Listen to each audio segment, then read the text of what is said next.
But here is the fruitcake. All right. All right. Well earned, hunted down fruitcake. Thank you. Wow, that is unique. All right. This one. Cheers. It needs to warm up. Yeah. Needs to warm up a little? Yeah. All right, give it a little love.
Yes, Bend, Oregon, the land of enchantment. No, not really, but it's the land of a lot of snow, basically anything outdoors, puffy jackets galore, awesome food, and it's my hometown. But enough about me, that's not what we're here for. What we're here for is some badass brews.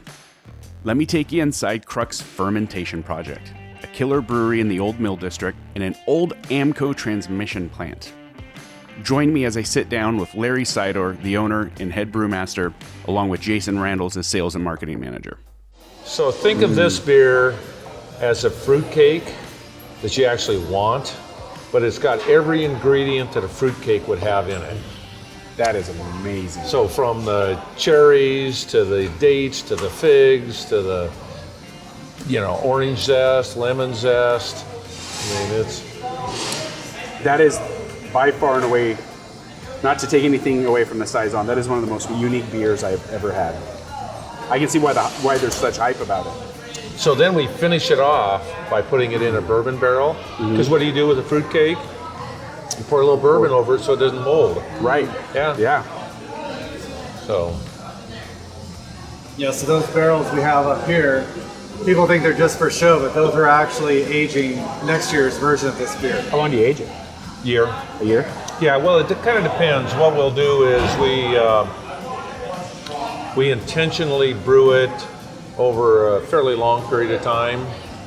And so in this coming fruitcake, next year, I'll have barrels that are maybe a year and a half or even 2 years old. And then I'll have some that are 6 months old. So it's really, it's where the brewer becomes a winemaker and really starts blending things. And so it's not about how old it is, it's how does it fit in the blend. So the brewers will sit around, we'll taste it. We have kind of a unique scoring system where not only do we like it or not like it or have a certain attribute to it, but we'll also rate it for is this a good blender? Will this fit in the blend well? Will this add an attribute to it? We'll get some that, because of the bourbon barrels, will have a huge vanilla hit. And so we'll say, okay, we want that one, but we don't want a whole bunch of them that have that huge vanilla to it. Yeah. So if we have, 6 or 8 barrels that have huge vanilla, we might only use 4. Right. Even though it's really good beer, it's just not what we're looking for. Right.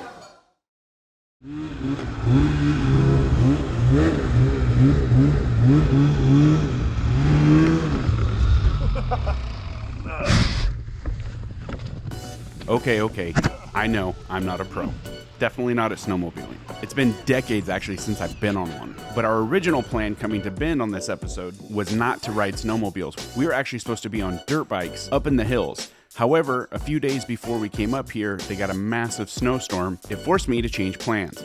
So I called my buddy Mike Schwartz over at Cascade Motorsports, and he was gracious enough to hook us up with a bunch of snowmobiles and take us out in the backcountry up near Mount Bachelor. Getting a camera crew around on snowmobiles is not an easy feat, especially when you have guys that have never been on them before. So there's a bit of a learning curve. They're not like a motorcycle, they're a lot different, as most of you probably know. So a lot of this was doing our best. A lot of it was also me pushing my limits of not being on one for a while, which I don't have a problem doing. It's a little different falling in the snow. It doesn't really hurt, it hurts your ego more than anything. Even though it can be stressful moving around expensive camera equipment, large crews, and trudging around in waist-deep powder, I still have a problem taking myself seriously. Now, one of the really cool parts about this was Mike invited a local pro named Ross Robinson. Now, after watching this guy ride and seeing his other videos, the only real way that I can describe him, he's basically a honey badger. This guy gives no shits. The things this guy does on a 220 horsepower turbocharged sled is incredible. I've done a lot of motorsports and extreme sports in my day. It's not often you see somebody as crazy as this guy on a piece of equipment this big.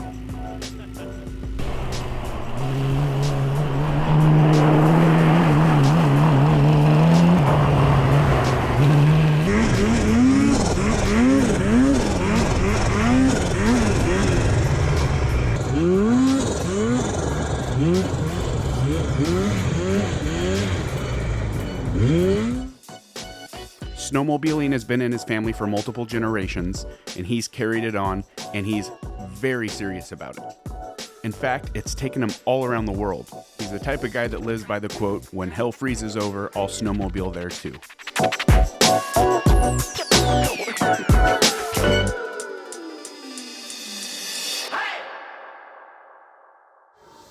Where do you get you guys' barrels at?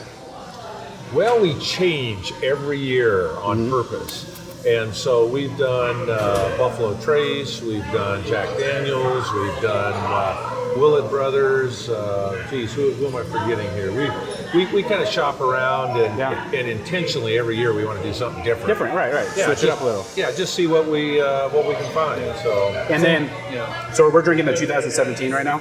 Yeah, so we just released this at the beginning of February, so about 3 weeks ago. Yeah, so we bottled it on January 24th. Yeah, Wow. And then it takes a little while, right? You bottle it, then you got to label it, and when you bottle it, you're putting the cork and the cap. Yeah. And then we label it, then we wax dip it. Yeah. So it's a labor of love. Oh yeah. No, and that's the crazy thing about all these. You're starting to see a lot of these aged barrels products come out. Yeah. And and you're seeing them across the board from whiskey. I've seen some tequilas, cognac, and it's great to see this because now it's funny seeing beer treated like wine. Yeah. Which obviously wine has they're smart about it. They know you age it, it gets better. Right. And it's cool that you can put beer in that same category with the age it, because normally, I'm not going to age something in a can really a lot. I know there are some, but yeah, you probably shouldn't. Yeah, right. I wouldn't go there. You can age it, but who knows what you're getting when you open it. But now, say something like this. This is a 2018. Would you recommend somebody holding on to that for a certain time? Well, what's like the best open date for something like that? So you need to buy at least two. Right. So drink one right away like we are now. Yeah, there's no way you can't. And kind of like mentally think about it a little. Yeah. And then a year later, try it. I've got some from the original bottling, and I really like those. So they're 5 years old now. Is there like a max? We haven't found the max yet, and we're at 5 years. So what do you cool it? Are you keeping it warm or keeping it like 42 degrees? Yeah, 45 in that area is a perfect temperature. So. Because I know I'll stop at a lot of craft brew stores, and they're real strong on that 42 to 45. Yeah. So I'm going to put you on the spot. Yes. What do you get out of this? What flavors are you really? I could taste the fig. Yeah. Fig is big. Cherry was the first that popped out, but that fig overtook it a couple seconds later. And I don't know, let me test it again. So one of the ones I really have a hard time with is the dates. When I originally did this, we have dates in it, and I'm going like, no, not so good. And then one year we did a individual series where we did the free cake with just the dates, with just the cherries, with just the raisins and so on. And man, the dates just blew everything else away. Right. So I continue to add dates to it. So yeah, no, you can definitely taste the dates more towards the end, I think. Yeah. Because it's just a less pronounced flavor, I think, sometimes. Yeah, it's a real subtle flavor, Yeah. but it's a flavor that works with the Brettanomyces really well. Right. Yeah. And you know what I really like about this that doesn't have, that a lot of these whiskey barrel aged beers are having, there's no overwhelming bite at the end. Because I'll get that with a lot, and it almost takes away from the beer to where you're just like, I just took a shot of whiskey. Yeah. And it almost doesn't invite you to come back for more. Where this, I'm having a hard time not just shutting up and drinking this whole thing. Yep. And that's what I want, because it's, you know, when you think aged beer, you're just thinking, I just want to just sit here and I want to light up a cigar.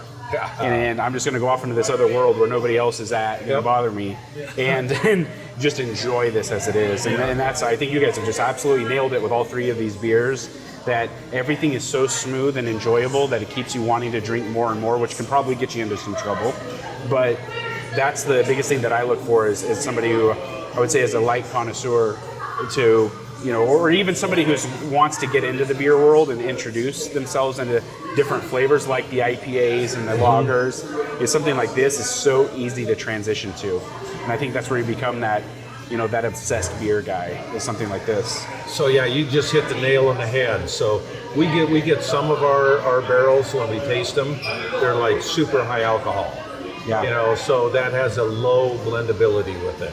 I mean, when it tastes hot, you can taste the alcohol. It tastes like somebody poured a shot of booze in there. It's like, no, that gets kind of put down on the blending list. Yeah. Feel it coming up my head. I think I'm gonna break again.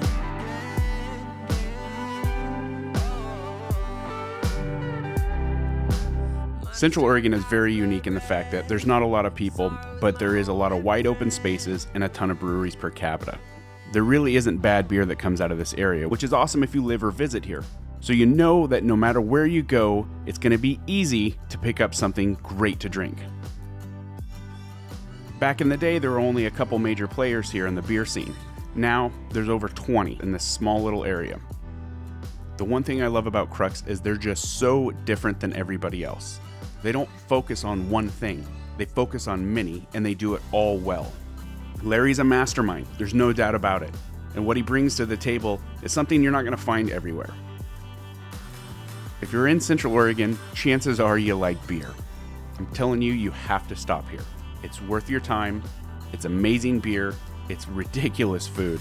And the atmosphere, you're just not going to find another one like it. Tell them I sent you.